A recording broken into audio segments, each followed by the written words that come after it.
Presented by Live Nation to. So, dun tayo sa website nila pupunta, which is livenation.ph. Then, click nyo lang yung concert banner. For example, itong sa Stray Kids. Next, i-click nyo yung date. Then, buy tickets. I-forward na kayo sa ticketing page, which is kagaya nito is sa smtickets.com siya. Para makabili, kailangan yung mag-login muna. So, ngayon pa lang gumawa na kayo ng account nyo sa SM Tickets, pati sa Live Nation. Then, once login yan, pili lang kayo ng tickets na gusto nyo.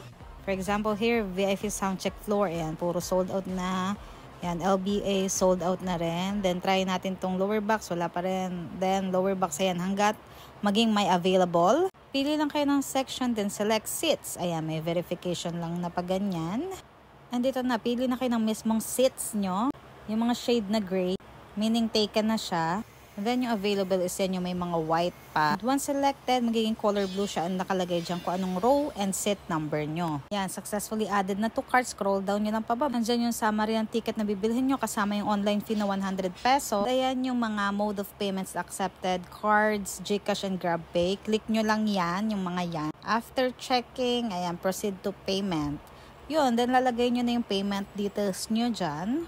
Lastly, screenshot nyo na lang guys yung confirmation page kapag successfully na kayo nakabili ng ticket, but mag-i-email din naman sa inyo.